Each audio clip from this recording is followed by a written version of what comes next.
مەیدانی ئاژەڵانە لە سلێمانی. ئاژەڵێکی زۆر بۆ فرۆشتن هێنراوەتە مەیدانەکە، چونکە تاوەکو نزیک بینەوە لە ڕۆژانی جەژنی قوربان خواست لەسەر کڕینی ئاژەڵ زیاتر دەبێت. مەڕێکم کڕیوە. سعر چۆنە باشە؟ وەڵا باشە، خراپ نییە. تۆ ئاژەڵێک ڕوتە بای چەنێ بووە؟ وەڵا باێ 240 دینار. 240,000 دینار. بەڵێ.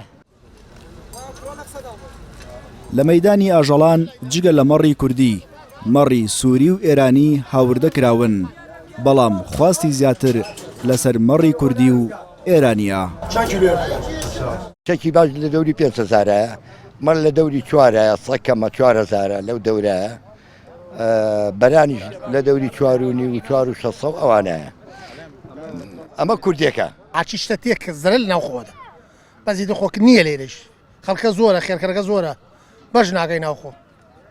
ئەوەیە مەسەلەکە. ئیساب نەیە لە سووریاوە لێرە کولێشە دە پێ قسوس.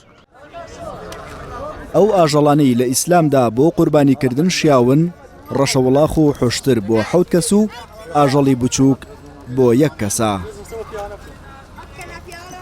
باس لە حیوانی سپیە کرد، ینی بەرانێکی قۆشدار، بەرانێکی گەورە، چونکە هەم گۆشتی زۆرە، هەم دائیمەن ئەمانە بۆ سەبڕین باشترن تاکو و مەڕ لەبەرەوەی مەڕ بەچکەی ئەبێ و بەرخی ئەبێ ئەوانە، بەڵام هەمووشی دروستە.